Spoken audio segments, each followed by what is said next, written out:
Bonjour à tous et bienvenue du coup à la conférence qui s'intitule La recette du test par un grand pâtissier. Du coup, vous avez vu, il y a un Slido. Je vous invite à vous connecter. Ça va vous permettre de poser des questions tout au long. Et aussi parce qu'en fait, je vais vous poser moi aussi des petites questions. Donc, je vous invite à vous y mettre tout de suite. Donc c'est Slido hein, dans Google, ou un autre navigateur. Et le hashtag pâtisserie.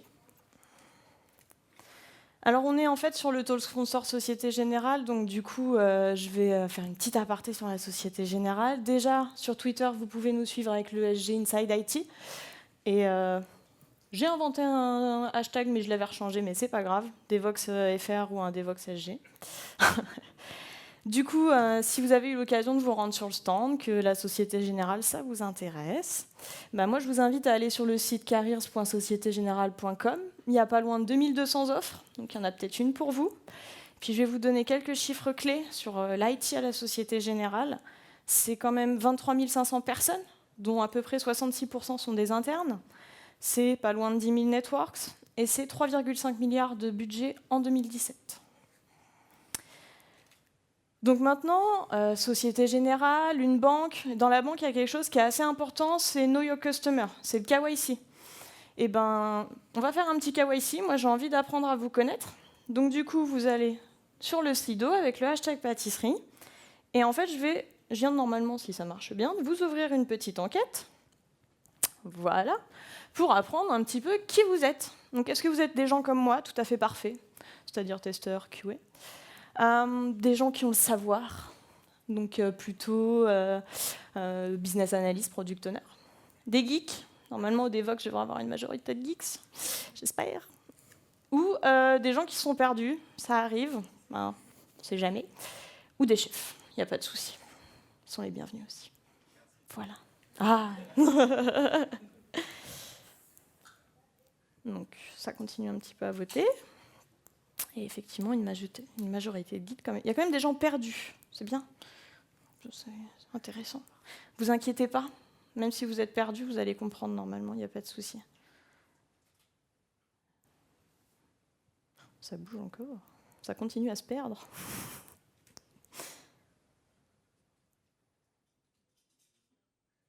Je ne m'en rends pas compte, ça fait 60 personnes là dans la salle où j'attends encore un peu.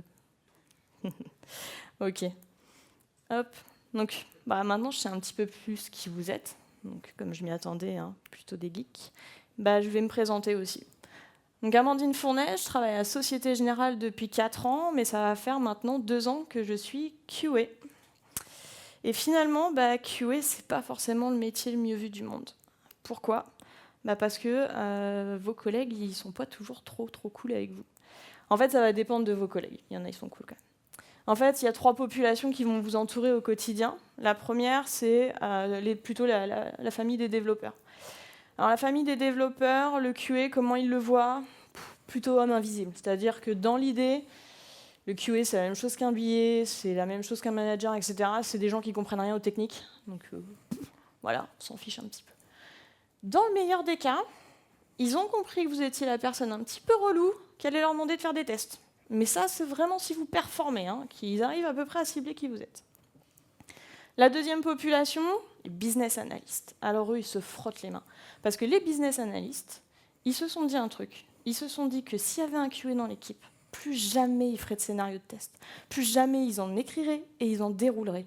Et mieux que ça, ils se sont dit, il y a un bug en prod, c'est pas ma faute, c'est pas moi qui ai testé, c'est le QA à côté.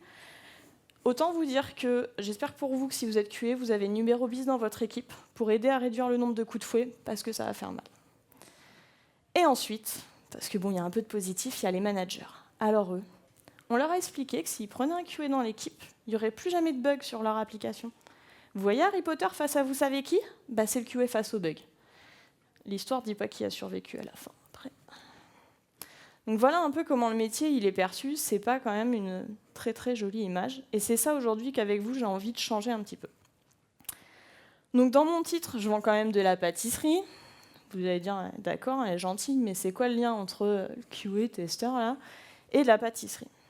Bon, on va parler pâtisserie, du coup. Et en fait, plus particulièrement, on va parler de ce monsieur-là. Ça, c'est monsieur Pierre Hermé. Alors, monsieur Pierre Hermé, c'est juste le meilleur pâtissier au monde 2016. Il a pas loin de 50 magasins dans le monde entier. Il est reconnu par ses pairs comme juste le roi du macaron. Donc je pense que voilà, sa réputation n'est plus à faire. Et en fait, on va s'intéresser à quelque chose de particulier chez Monsieur Pierre Hermé, c'est sa méthode de travail. Donc je vous invite à nouveau à aller sur Slido. J'ouvre une petite enquête. Et à votre avis, quelle est la méthode de travail de Monsieur Pierre Hermé? Est-ce que parce qu'il est archi connu, en fait, il fait que du marketing et c'est des gens qui pâtissent à sa place pour faire les pâtisseries? Est-ce qu'il fait lui-même ses tests pour trouver le bon équilibre? Est-ce qu'il fait ça au hasard? Parce qu'il faut dire que les goûts des macarons chez Pierre Hermé, on peut se poser la question parfois. Et puis, pour les gens qui sont toujours perdus, c'est qui Pierre Hermé? Voilà. Pas de souci.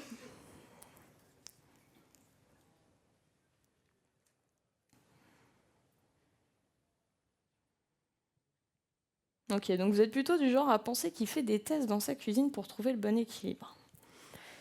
Bon, on va voir. C'est pas tout à fait ça, tout à fait ça. Et en fait, ce que je vais faire, si j'y arrive, parce que c'est pas mon PC, voilà, je vais laisser Monsieur Pierre Hermé répondre lui-même. Si j'arrive à lancer la petite vidéo. Au secours, j'y arrive pas, faut que tu viennes. Ok. Hop, on va faire comme ça alors.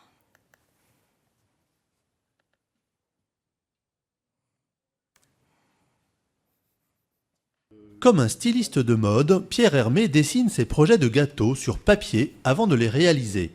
J'ai besoin de les écrire, c'est-à-dire de faire un dessin. Mais le dessin, c'est une béquille, en fait. Ça permet aussi, pour les chefs pâtissiers, de fixer les épaisseurs des crèmes, l'architecture, en fait, de la construction du gâteau. Ce sont ensuite des chefs pâtissiers comme Camille qui vont faire des tests dans la cuisine de l'atelier de création. La mise au point d'un nouveau gâteau peut prendre plusieurs mois. Ok, donc comme vous le voyez, en fait, Monsieur Pierre Hermé, il cuisine pas vraiment.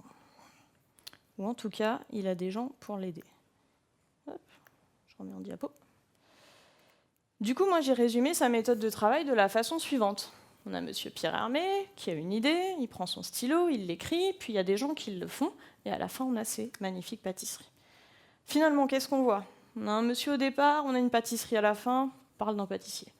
Mais au milieu, c'est pas vraiment de la pâtisserie. Donc moi, je résume ça comme ça. Monsieur Pierre Hermé, sa méthode de travail, c'est un pâtissier qui ne pâtisse pas. Donc à partir de là, vous vous dites, ok, je vois toujours pas le rapport avec le test. Bah, pourtant, c'est pas compliqué. Si on a un pâtissier qui pâtisse pas, le but c'est d'avoir un testeur qui teste pas. Donc c'est ça qu'on va voir ensemble. Ça fait rire, ça fait rire. Donc maintenant que je vous ai posé la théorie, on va voir en pratique comment on arrive à faire évoluer le métier de QA pour arriver à ce but un peu ultime comme ça, vraiment du testeur qui ne teste pas. Je vous remets, hein, vous n'hésitez pas, les questions comme ça, je pourrai les prendre à la fin. Donc, pour voir en pratique comment ça se passe, on va découper ça en plusieurs niveaux. Le premier niveau, c'est découvrir le métier. Le deuxième, ce sera de définir une stratégie de test. Le troisième, de diminuer les tests répétitifs pour arriver enfin au but ultime, qui sera le testeur qui ne teste pas, alias Pierre Hermé Attitude. Donc on commence, c'est parti, découvrir le métier de QA. Là, je vais vraiment vous raconter mon histoire. Donc pour ça, on va retourner quelques années en arrière, pas autant. Et on me retrouve, donc il y a à peu près 2 ans, je signe pour un nouveau poste de QA, c'est génial et tout, mais c'est quoi QA en fait? Et vraiment, hein, je me suis posé la question, j'étais sur Internet, ok, je vois Quality Assurance, ouais, super, ça veut dire quoi?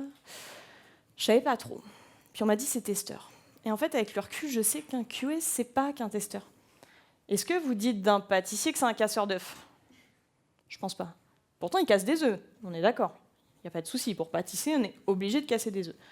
Pour faire de la QA, on est d'accord, il faut un petit peu tester, mais c'est pas que ça.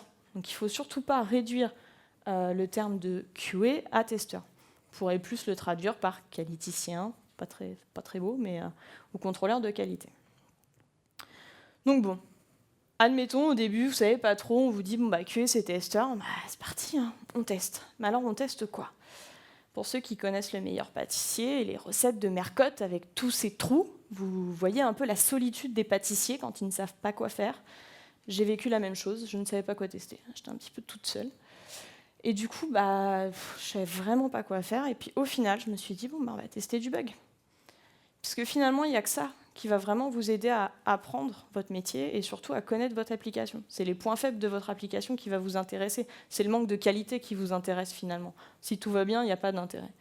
Donc voilà, ça c'est mon petit conseil avec le recul. Si vous ne savez pas par où commencer, commencez par tester du bug. C'est le plus intéressant et c'est comme ça que vous allez apprendre à bien connaître votre appli. Donc c'est bien, on commence à connaître son métier de QA. Là, on va vouloir passer au niveau 2, définir une stratégie de test. Alors on y va. Définir la stratégie de test, finalement, si je reprends le parallèle avec la recette de Mercotte, c'est venir mettre des annotations pour compléter ma recette. Donc du coup, c'est assez simple, vous listez les tests qu'il existe, qu'ils soient manuels ou automatiques, peu importe, ce qu'il existe sur votre application, vous listez. Et puis là, il va se poser 3 problèmes. Le vocabulaire, la façon de faire et la couverture. On va voir dans le détail exactement ce que c'est. Le vocabulaire. Le grand dilemme, pain au chocolat ou chocolatine? Nord ou sud? J'ai envie de dire, au final, on s'en fiche. Vous voyez l'image, vous savez tout ce que c'est. Ça va, voilà, il n'y a pas de souci. Là, c'est un peu la même chose. Je vous ai mis 3 types de tests qu'on a tendance à confondre. En fait, on s'en fiche un petit peu du nom qu'on donne. Le tout, c'est d'être sûr de parler de la même chose. Si votre test, vous avez envie de l'appeler le Toto-test, appelez-le le Toto-test. Le truc, c'est juste que votre équipe sache ce que c'est un Toto-test. C'est ça le plus important. Donc par vocabulaire, j'entends surtout, venez mettre un nom à votre test et venez lui donner une définition. C'est d'autant plus important si, comme moi, vous avez des équipes délocalisées, donc en Inde, et que vous êtes mauvais en anglais. C'est très important d'être sûr qu'on se comprend bien et donc de mettre une jolie définition, je vous jure que ça aide. Donc ça, c'était le premier point très important. Le deuxième, c'était la façon de faire. Si je prends cet objet, qui est un fouet, ça sert à fouetter, à remuer, sûrement pas à couper ou à éplucher. Les outils, c'est un peu pareil. Il y a des outils de test qui existent, qui servent à faire des choses. Un JUnit, c'est pour du test unitaire. Du Codecept, c'est plutôt des tests front. Du Gatling, de la performance. Réinventez pas la roue. Vous les prenez tels qu'ils sont, vous les utilisez comme ils sont et pourquoi ils servent vraiment. Le point aussi, là, c'est de dire, si vous imaginez une brigade de pâtissiers, il y en a un qui a un fouet, l'autre qui a une cuillère, et puis qui veulent faire la même pâte, elle ne va pas être homogène de la même façon parce qu'ils n'utilisent pas le même outil. C'est vrai aussi en test.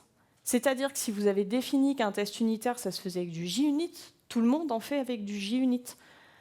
Donc ça, c'est très important sur la façon de faire, c'est aussi d'être uniforme dans les outils. Ça permet de ne pas avoir une maintenance compliquée et du coup des coûts, un surcoût même plutôt. Donc du coup, vous avez votre Toto-test, vous lui avez donné une définition et toute votre équipe, elle est d'accord pour dire qu'on l'a fait avec du JUnit. Et donc là, on passe sur la couverture. Alors, je ne parle pas de couverture dans le sens j'ai du sonar, est-ce que ça couvre bien tout mon code? Non, je parle de couverture, est-ce que je suis sûr de couvrir toute mon application? Je prends le Rainbow Cake. S'il n'y a pas de jaune, je suis désolée, mais ce n'est pas un Rainbow Cake. Dans l'arc-en-ciel, il y a du jaune. Là, c'est un petit peu pareil. Votre application, vous la découpez en différentes couches. Et du coup, vous essayez de voir si vous avez bien mis du test partout, si vous couvrez bien toute votre application. Donc si on prend le petit exemple ici, moi qui est extrait de ma testing stratégie, on dit voilà, mon Toto-test qui a une certaine définition et que je fais en JUnit, ça me permet de tester tout le gros bloc entre ma base de données et mon Elasticsearch. Et c'est comme ça que vous allez réussir à écrire votre testing stratégie. Donc là, je la résume. Je liste mes tests, je dis quel outil j'utilise, que ce soit vraiment des outils pour aider à automatiser ou même du manuel, il n'y a pas de souci. Je dis ce que ça couvre et je lui donne une définition. Et puis là, j'attends. J'attends parce que c'est comme en pâtisserie. Si vous voulez faire, je ne sais pas, une brioche, il y a un moment, il faut que la pâte elle repose et il faut attendre que ça monte. Votre testing stratégie, c'est pareil, il faut attendre. Il faut attendre que toute l'équipe l'accepte, que toute l'équipe travaille avec. Vous allez la revoir, vous allez la changer. Alors, des fois un tout petit peu, des fois beaucoup.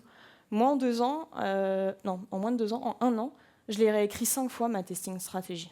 Donc, on est revenu. Alors, pas à chaque fois en entier, heureusement, mais des petits morceaux, on est revenu dessus, on a dit non, ça va pas, c'est pas bien fait, ou les développeurs ne se sentaient pas à l'aise avec tel ou tel outil, etc. Donc voilà, il faut attendre. Donc maintenant, on a une application qui est maîtrisée, on a une stratégie de test qui est définie, on a une stratégie de test qui se stabilise, mais pour autant, on fait toujours des trucs un petit peu répétitifs, en tant que QA en tout cas.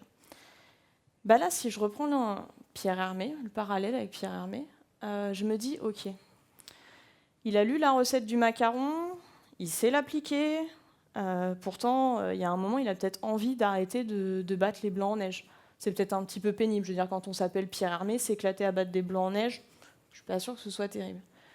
Donc il a arrêté. Et bien là, c'est pareil. En tant que QA, vous allez arrêter les actions répétitives. Il faut les stopper. Vous n'êtes pas des robots, vous êtes plus que ça. Donc il faut vraiment réussir à stopper de faire les choses comme ça en répétitif. Donc comment on fait? Pour ça, moi je vais vous montrer vraiment sur mon application comment j'ai fait. Et donc c'est le level 3 qui est vraiment de diminuer les tests répétitifs. Donc mon application, c'est quoi? Je travaille à la Société Générale. En face de moi, en fait, j'ai des gens qui font des produits structurés, des financements structurés. Rapidement, c'est quoi? C'est monter une plateforme pétrolière. Financer la plateforme pétrolière, c'est financer une piscine, c'est financer un hôpital. Donc voilà qui j'ai en face de moi comme client. Donc ces gens-là, ils ont besoin d'une plateforme sur laquelle ils viennent regarder leur portefeuille et voir, pouvoir suivre est-ce que le financement de ma plateforme pétrolière se passe bien, etc. Donc ils ont une plateforme, ils sont face à leurs écrans. Et sur leurs écrans, il y a deux choses très importantes pour eux. C'est la user experience, c'est-à-dire quand ils cliquent, est-ce que tout va bien? Et ça, nous, on le teste avec des tests front. Et la data quality, c'est-à-dire qu'on affiche quand même des montants financiers d'une certaine somme. C'est bien de ne pas se planter. C'est bien que les chiffres ne changent pas tout seuls. Donc pour ça, nous, s'en assurer, on fait des tests de nos règles. Donc je vais vous montrer comment ces deux choses-là, ces deux types de tests, moi je les faisais avant, et comment je les fais après. Donc on part de la user experience d'abord. Les trois petits trucs que vous voyez, c'est vraiment extrait de ma plateforme. Donc ça va être des choses très simples, ça va être télécharger un fichier Excel, faire une petite recherche, filtrer sur des régions grâce à une map, etc. Moi, en tant que QA, à chaque fois qu'on release, je dois m'assurer que tous ces petits boutons-là, ils marchent. Parce que si ça ne marche pas, mes utilisateurs ils vont être un petit peu frustrés. Ça, ces trucs-là, je les ai sur une dizaine d'écrans. Autant vous dire que c'est très pénible de cliquer, de vérifier à chaque fois sur tous les écrans que ça marche bien, qu'il n'y a pas de souci. Donc on s'est dit, ok, on va arrêter de cliquer bêtement, il faut trouver quelque chose. Donc à la Société Générale, un des outils qu'on nous propose pour cliquer à notre place, c'est Codecept. Donc Codecept, ce qui est sympa, c'est que c'est plutôt facile à écrire. C'est un langage plutôt naturel, iClick, iWait, iC, etc. Donc ça, c'est très bien. C'est facile à rédiger. Par contre, à lancer et à monitorer, là, c'est déjà moins cool. Parce qu'en fait, il faut un IDE. Moi, clairement, je ne suis pas du tout à l'aise avec ça. Donc, c'est vraiment pas pratique pour moi. Et souvent, j'embêtais mes développeurs, en tout cas, pour leur dire « Ah, j'arrive pas, j'ai encore un problème, etc. » Donc, du coup, j'ai la chance dans mon équipe d'avoir une UX designer. Je lui ai dit « Tu veux pas me faire quelque chose, une petite interface sympa qui me permettrait en fait de plus embêter les développeurs ?» Et donc, elle m'a sorti ça.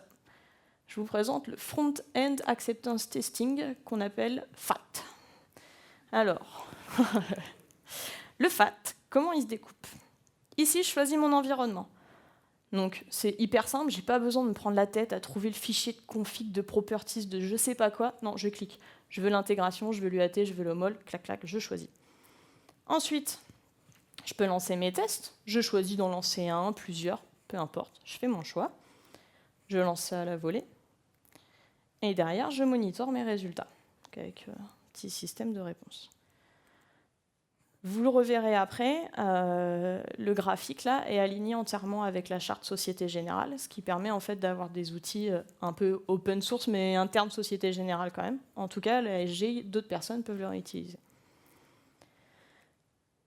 Donc là, ce que je vais faire, c'est que je vais vous montrer une petite vidéo pour que vous voyez comment le FAT a changé ma vie. Alors, hop. Je vous laisse découvrir. Amandine, oui. On a revu la navigation. Est-ce que tu veux bien faire quelques tests pour voir si on a bien toutes les entrées, que tout fonctionne bien comme il faut? Ok, ça marche, je te fais ça. Merci.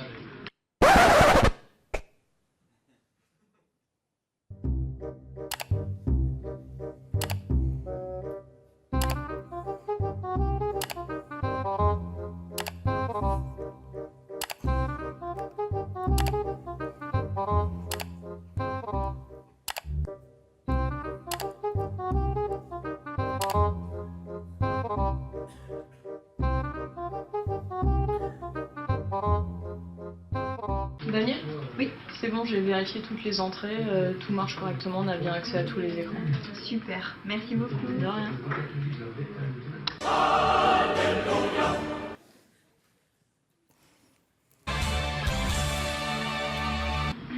Daniel, viens voir. Je peux te montrer comment tester ton dev rapidement.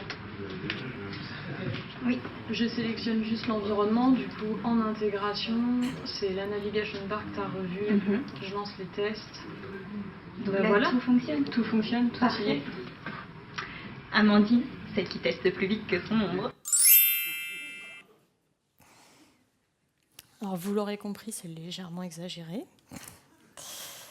Mais l'idée, c'est vraiment de vous montrer comment, en fait, avec des outils plutôt simples, on arrive... Je galère un peu avec la souris. Hop. On arrive finalement à se passer de tâches répétitives et qui n'ont pas réellement de plus-value. Donc du coup, je continue. J'avais un deuxième souci qui était la data quality. Donc la data quality, comme je vous disais, c'est une application qui sert des gens qui font de la finance. Les chiffres sont très importants. Donc on ne peut pas se permettre d'avoir des chiffres qui changent tout seuls parce qu'on vient de réaliser qu'on a changé un algo ou je ne sais quoi. Donc du coup, comment je faisais ? Je prenais un environnement avec une version N du code, un environnement avec une version N+1, et je comparais les chiffres. C'est très fastidieux. Et c'est un peu dommage parce que finalement, je me basais sur les interfaces, mais derrière, en fait, il se cachait juste des API REST. Donc ces API REST, principalement de la méthode get, on affiche de la valeur, et qui renvoient soit des formats JSON, pour la plupart, soit des fichiers Excel. Donc du coup, l'idée, c'était de se dire, j'ai des URL, je pourrais appeler ces URL directement sur deux environnements différents, avec une version N et une version N+1. Par contre, c'est un peu comme tout à l'heure, il me faut quelque chose qui soit facile à configurer parce qu'il est hors de question que, vu le nombre d'URL, j'ai tout à les retenir dans ma tête ou dans un fichier à côté, faire du copier-coller à chaque fois. Et puis, il faut que je sois capable de le lancer assez facilement. Et enfin, évidemment, de monitorer. Donc, du coup, comme précédemment, j'ai une super UX. Et donc, cette super UX a fait naître le Non-Regression Tool, alias NRT. Moins drôle que l'autre, mais bon. Du coup, le NRT, il se divise en deux écrans. Ça, c'est le premier qui permet de faire de la configuration. Et le deuxième écran permettra, lui, de vraiment lancer les tests. Donc, on le découpe un peu ensemble. Il y a une première partie, là, sur le côté, qui permet, en fait, de grouper les tests, de grouper les différentes URL qu'on va vouloir tester. Nous, on a choisi de les grouper par écran. C'était plus facile pour nous. Ensuite, on vient, au-dessus, là, faire de la configuration. Et du coup, ce qu'on a fait, c'est qu'on s'est basé sur Swagger. Pourquoi ? Parce que l'URL, on ne la connaît pas forcément par cœur. Mais Swagger, on l'utilise. Et Swagger, moi, je m'en suis servi finalement comme un catalogue. Il y a toutes les API qui sont déjà configurées dedans. Donc pourquoi me prendre la tête à les apprendre par cœur alors que j'ai déjà un catalogue ? Le deuxième avantage de Swagger, c'est que, au-delà de toute la partie URL du début, il connaît les filtres optionnels des filtres vraiment requis et obligatoires, ce que moi, je ne connais pas forcément. Et en fait, il me les indique. Donc là, ce que vous voyez, c'est que j'ai commencé à remplir le début de mon URL, et à la fin, il me dit, voilà, moi, quand tu appelles cette URL-là, il y a 2 filtres obligatoires, et les petites coches sont rouges parce que j'ai encore rien mis. Et après, en dessous, il y a un add filter pour me dire, si tu as envie d'en ajouter d'autres, vas-y. Il me donne la liste, mais c'est du optionnel. Il n'y a aucune obligation. La petite coche ici qu'on voit, c'est comme je disais tout à l'heure, moi, mes URL, elles renvoient du JSON ou du Excel. En majorité, elles renvoient du JSON. Donc par défaut, il va considérer que vous attendez comme résultat du JSON. Mais potentiellement, vous pourriez attendre du Excel, donc il suffit juste de lui préciser en cochant. On fait un save de sa petite config, et du coup, on retrouve le test ici, retranscrit vraiment en URL. Comme tout à l'heure, vous voyez, il ressemble quand même beaucoup à l'autre outil que je vous ai montré. On est aligné avec la charte Société Générale, donc toujours dans l'idée de faire des outils qui puissent servir aussi aux copains. On passe maintenant du coup au deuxième écran. On a fini de configurer nos tests, on va vouloir les lancer. Donc ça, c'est la deuxième partie. Je lance donc une URL sur 2 environnements. On voit mes 2 environnements là qui sont spécifiés, donc UAT et homologation. Un peu comme sur l'autre outil, je peux sélectionner les tests que j'ai envie de lancer. Donc l'idée de les avoir groupés, c'est aussi de se dire je peux lancer tous les tests sur donc l'écran qui s'appelle Deal Search. Ou je peux vraiment lancer un seul petit test ou faire un select all et tout lancer, il n'y a pas de souci. On a fait un choix qui était de ne pas avoir d'accès concurrent. Tout à l'heure, je vous ai dit à chaque outil sa fonction, et c'est vrai. L'objectif ici, c'est pas que tout le monde ouvre l'outil, attaque des URL et fasse tomber nos environnements de test. Donc il n'y a pas d'accès concurrent. C'est le QA qui peut tester. Et si par exemple il y a un autre qui veut tester, bah, en fait le bouton sera grisé et il y aura mon nom et il pourra me dire bah, t'en as pour combien de temps. Les tests se lancent rapidement, donc l'outil n'est jamais bloqué des heures entières. Hein. Mais voilà, l'objectif c'est pas ici de se dire à combien on peut être jusqu'à ce que ça tombe. Non, c'est pas le but de cet outil-là. Donc du coup on a bloqué les accès concurrents. Et ensuite, ce qui est très important, c'est de pouvoir aussi évidemment monitorer nos résultats. C'est bien de lancer des tests, mais c'est quand même bien de savoir si les tests sont bons ou pas. Là, il y a 3 types de résultats. La petite coche verte, sans doute, tout va bien, pas de souci. Le URL fade. Le URL fade, c'est quoi? C'est pour dire, c'est pas qu'il y a une erreur quand j'attaque les deux environnements avec la même URL et que je compare. C'est qu'en fait, j'arrive même pas à attaquer les environnements. C'est-à-dire que soit en fait, mon URL a été fausse, soit l'environnement est peut-être déjà tombé, soit le service n'est pas up. Il peut y avoir différentes raisons, mais du coup, le message URL fail vient juste vous dire « Attention, là j'ai un problème technique, j'arrive même pas à faire de la comparaison ». Du coup, même quand on clique, on arrive sur le URL fail, on arrive à savoir quel environnement vous pose problème. On a ce niveau de détail-là. Et la petite croix rouge dans les résultats, elle vous dit j'ai réussi à appeler les deux environnements avec la version n et n+1, j'ai comparé et j'ai pas la même chose. Donc du coup là il y a deux choses possibles parce que le but c'est quand même de savoir ok mais pourquoi il n'y a pas la même chose. Donc soit on fait un export, donc là on se récupère 2 fichiers JSON ou 2 fichiers Excel et puis on se les compare à la mano, c'est pas très drôle. Ou sinon on clique sur View. Quand on clique sur View on arrive là-dessus. C'est-à-dire que ça affiche en fait les différences qu'il y a entre les écrans. C'est un petit peu, on a un petit peu piqué l'idée de GitHub, le mode de comparaison à la GitHub. Donc on met un code couleur pour dire sur quel environnement ça se passe. Et quand on souligne, c'est que c'est quelque chose de nouveau. Et quand on raye, c'est que c'est quelque chose qui a disparu. Donc ça nous permet rapidement de voir où est-ce qu'il y a une différence, qu'est-ce qui pose problème, pourquoi mon test failed.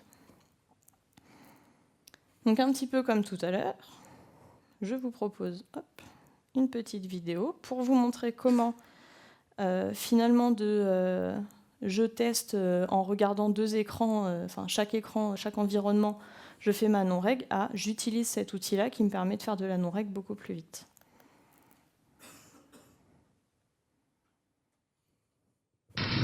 Amandine, oui, j'ai fait quelques changements sur l'écran RWA. Donc, tu peux faire quelques tests de non-règle pour voir si j'ai pas touché quelque chose au niveau de l'algorithme? Ok, pas de soucis, ça marche, je te fais ça.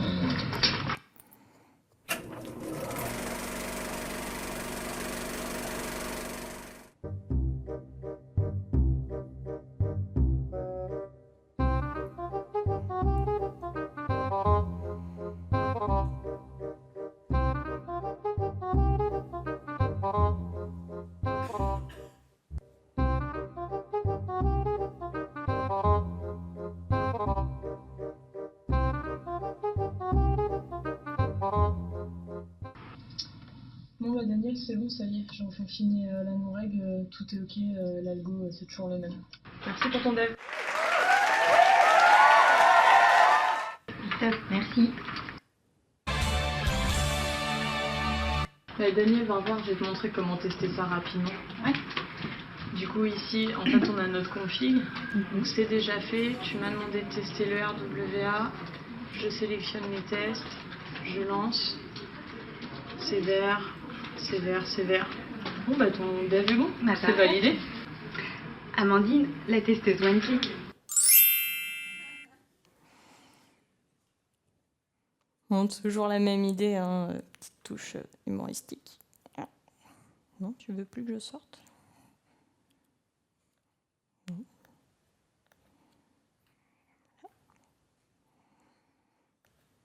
Donc comme vous avez vu quand même, pareil, hein, avec un outil, on arrive à gagner réellement du temps. Donc je pense que à ce moment-là, j'ai oublié de me remettre.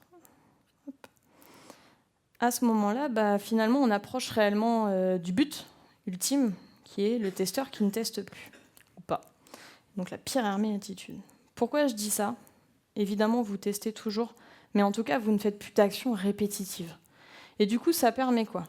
Ça permet plusieurs choses. La première chose, c'est que ça permet de prendre du temps pour bien monitorer ces résultats, de prendre du temps pour analyser les erreurs. Parce que dans le test, finalement, ce qu'on veut, c'est pas juste tester, ça n'a aucun intérêt.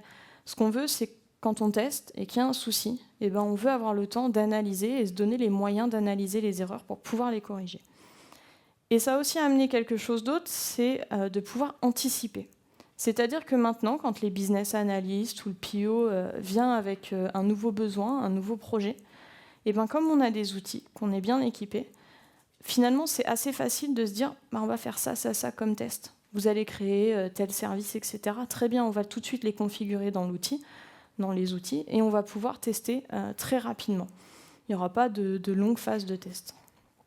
Donc c'est vraiment comme ça que finalement, on est un testeur qui ne teste plus, et que pour moi, on devient un vrai QA. Donc c'est ça qui est important, c'est que vous n'êtes plus un simple testeur, vous êtes vraiment passé au niveau de la qualité, ce qui est quand même le sens premier de Quality Assurance. Donc du coup, qu'est-ce qu'il faut retenir ? J'ai adapté le message suivant la population que j'avais en face.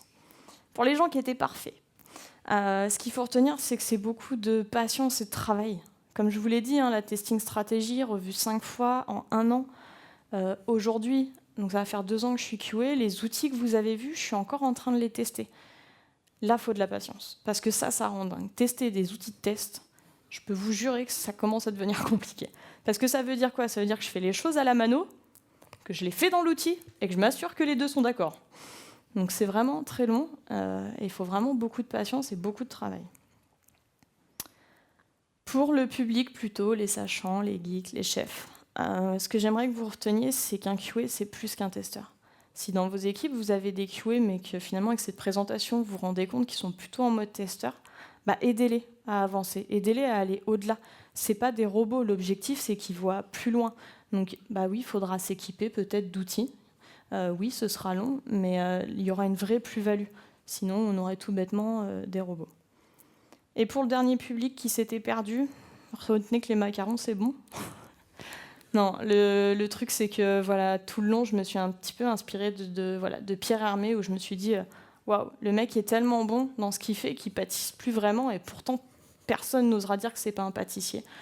Donc ça a été ma source d'inspiration, donc un merci à lui. J'ai fini ma presse d'ailleurs. Un petit crédit parce que j'ai piqué plein de choses à Pierre Hermé. Donc, comme je finis sur YouTube, merci Pierre. Voilà. Et du coup, des questions. Donc, j'espère qu'il y en a sur Slido, ou s'il n'y en a pas. Non, il y en a pas.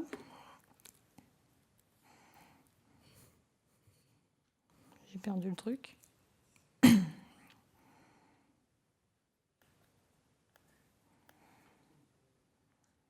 sont les pâtisseries ? C'est les gens de l'ASG, ça, non ? Parce qu'on m'a déjà fait la blague au répète. Il n'y a pas de pâtisserie. Je suis désolée. Quelle est la différence entre un bon testeur et un mauvais testeur ? Ça, c'est une belle colle, hein. Je dirais qu'un mauvais testeur, c'est quelqu'un qui va faire les choses bêtement et sans réfléchir. Vraiment tester. Cliqueur fou. Un bon testeur, c'est quelqu'un qui va avoir un œil critique. D'ailleurs, une chose importante, normalement, quand vous êtes testeur, c'est de ne pas faire intervenir votre QA quand le dev est déjà fait et lui dire « vas-y, teste ». Non, votre QA est censé être là avant. Parce que votre QA, votre testeur, si vous voulez l'appeler testeur, il est censé avoir un regard critique. Lui, il a l'habitude du bug. Le bug, c'est sa vie, quoi. Il n'arrête pas d'en voir, il n'arrête pas de les tester. Donc, quand vous allez lui présenter ce que vous comptez faire, il va avoir un œil critique et vous dire là, pourquoi tu fais ça ? Parce que là, tu sais, dans ce cas-là, ça ne va pas marcher, etc., etc. Donc, pour moi, la différence vraiment entre le bon testeur et le mauvais testeur, c'est que le mauvais testeur, il n'aura pas ce regard critique et il va faire du test bête, alors que le bon testeur va vous aider à avancer, à avoir un autre regard.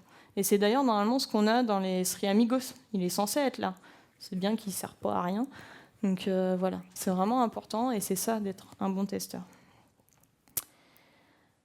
Qui a développé les outils et comment ça a été budgété? Alors, qui les a développés? Mes développeurs dans mes équipes. Et particulièrement en fait l'équipe que j'ai en Inde. On sait pourquoi. Alors en fait, pourquoi eux? Déjà parce que ça coûte moins cher, on va pas se mentir. Et ensuite, parce que Bangalore a un vrai mindset du test. Ils adorent ça. Quand je leur ai dit, voilà, avec l'UX designer, on a travaillé sur un projet, on a ça en tête, qu'est-ce que vous en pensez? Ils étaient beaucoup plus... ils avaient beaucoup plus envie de nous aider et de développer les outils que certains développeurs à Paris. Et du coup, comment ça a été budgété? Ça a été pris sur nos budgets classiques, comme le reste de nos projets. Et en fait, c'est assez facile de convaincre le business que c'est important. Parce que vous allez lui dire, tu sais combien de temps je passe à cliquer? Et puis alors là, avec la vidéo, je peux vous dire que ça marche encore mieux. Mais est-ce que vous savez combien de temps je passe à cliquer bêtement, à faire ça tout le temps, à chaque release? Alors moi, je release toutes les 3 semaines. Donc j'ai une quinzaine d'écrans comme ça. Voilà, j'y passe un temps monstre. Et ils voient assez vite que ça n'a aucun intérêt et ça les embête quand même de se dire « Ah, je paye quelqu'un dans une équipe à juste faire du clic. » C'est moche quand même. Donc du coup, évidemment, c'est pas très dur de les convaincre de, sur un sprint, dire « Voilà, on prend un petit peu, puis on va s'outiller, parce que tu vois, après, je passerai moins de temps à faire des trucs bébêtes et on pourra avancer et potentiellement aussi avoir moins de bugs, parce que c'est quand même l'objectif. » Alors du coup, j'ai la petite question en haut, donc qui développe, j'ai déjà répondu. Comment sont-ils testés et est-ce qu'ils sont disponibles en open source? Alors comment ils sont testés? C'est moi qui les teste, c'est ce que je vous disais. Donc c'est assez long puisque on fait du manuel et puis après on teste avec l'outil et puis on compare, donc c'est une phase très très longue. Et est-ce qu'ils sont en open source? Non. Non, pas en open source pour vraiment l'extérieur. Ils sont open source Société Générale. Ils sont sur les repos que de la Société Générale. Et ils sont ouverts pour d'autres équipes de la Société Générale pour l'instant. Donc voilà. Le coût de la maintenance des tests.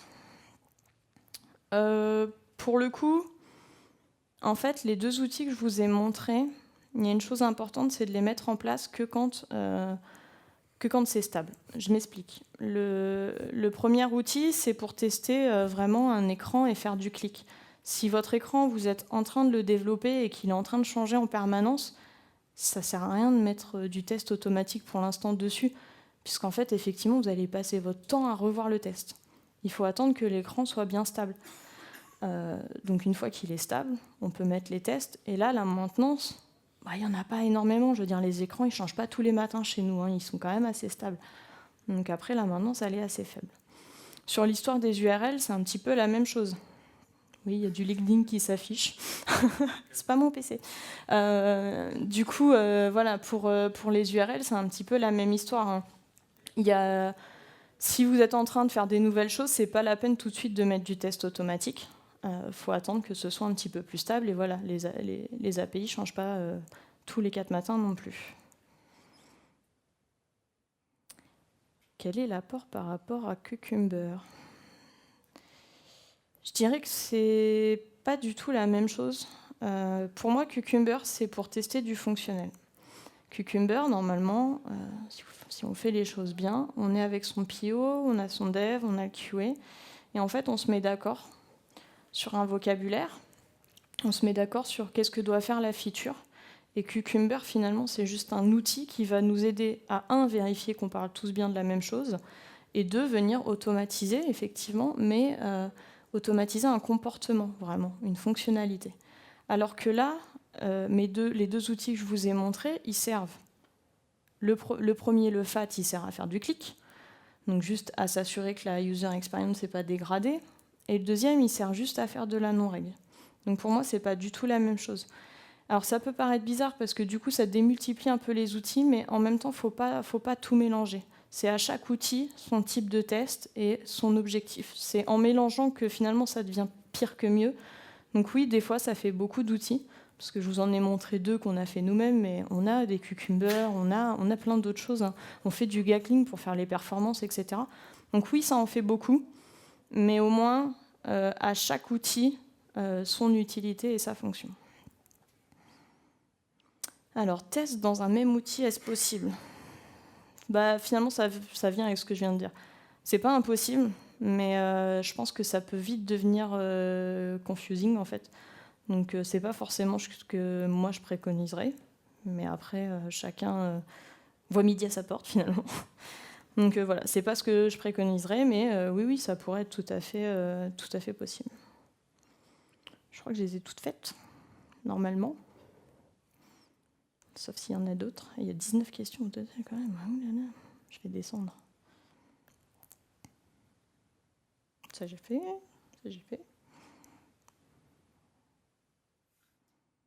Ah, ça, c'est intéressant. Qui écrit le code des tests ? Alors, sur ce qu'il existait déjà, c'est moi. C'est le QA qui les écrit. Sur tout ce qui va être nouveau, le but, c'est de le co-écrire, de co-construire. C'est vraiment ce que je préconise. Enfin, il vaut mieux être plusieurs à penser, ça se passe toujours mieux quand même. Donc il faut l'écrire avec le billet, il faut l'écrire avec le développeur aussi, parce que finalement, souvent, par exemple, le concept final, c'est lui qui va l'écrire, donc il faut qu'il comprenne ce qu'il écrive. Donc voilà, moi je préconise de vraiment le faire à plusieurs. Donc des fois, il n'y a pas forcément besoin du QA, des fois c'est que le billet avec le dev, ou des fois c'est le QA avec le dev, ça dépend. Mais voilà, ne pas l'écrire tout seul dans son coin, parce que sinon ça devient son test, et ça fait pas foi aux yeux des autres, donc ça sert à rien. Pourquoi tester par rapport à l'appli version N-1 plutôt que par rapport à des données de référence ? Parce que les données de référence, c'est bien, mais il n'y a pas tous les cas dedans. C'est pas possible, en tout cas nous sur la masse de données qu'on a, on peut pas faire on pourrait faire un paquet de données de référence, mais il y a des cas qu'on verrait pas. Donc du coup, c'est pour ça qu'on a choisi de plutôt prendre toute une version et du coup à chaque fois de tester. Donc on est sur des données le plus proche possible de la prod pour se dire voilà. Quand je fais ma non-reg, je sais que ça va être bon en prod, il n'y a pas de souci, je suis sur les mêmes données que la prod. Avec des données de référence, le risque, c'est les cas un peu à la marge qui ne soient pas dedans. Alors oui, vous allez les rajouter au fur et à mesure, mais du coup, c'est un peu dur aussi à maintenir des données de référence. Alors que là, du coup, il n'y a pas ce souci-là. Comme les outils sont plutôt performants, parce que des fois, l'objectif aussi des données de référence, c'est de réduire le temps de test. Là, on n'a pas de problème de temps de test. On peut se permettre de prendre toute la prod et de tester sur toutes les données de prod, il n'y a pas de souci. Donc, du coup, c'est pour ça qu'on n'utilise pas de données de référence. Il me reste 1 minute 30, c'est ça ? Oui, c'est ça. On a combien d'environnements ? Alors, on a un environnement qui est propre à nos développeurs. C'est-à-dire qu'ils y font vraiment ce qu'ils veulent, aucun billet, aucun QA ne va voir dessus. On a un environnement qu'on appelle d'intégration, donc c'est un build tous les jours. Il se met à jour tous les jours du code de tous les développeurs, parce qu'en fait, on est 3 feature teams. Donc cet environnement qu'on appelle l'intégration, ça lui permet de se mettre à jour avec le code des 3 feature teams qui viennent se mettre. Et ensuite, au moment où on décide qu'on va passer en prod, on a là 2 environnements d'homologation et d'UAT. Donc c'est là-dessus qu'on vient jouer sur les versions N et version N+1. Donc en fait, on laisse l'UAT dans l'état de la prod actuelle, avec ce qui a été réalisé la fois d'avant, et on met sur l'homol ce qu'on a envie d'envoyer en prod. Donc ça nous permet de jongler du coup sur nos environnements. Pour un QA, il vaut mieux utiliser fat get fat. Oui, pas grand-chose à dire. Et puis je pense qu'on peut s'arrêter là, parce qu'on en est à 20 secondes, donc voilà. Merci. Est-ce que je peux juste vous demander une photo ? Parce que ma maman ne croit pas du tout que j'ai fait une conférence et que j'aimerais lui montrer que j'ai vraiment fait une conférence. Donc je fais la petite selfie. Voilà. Merci.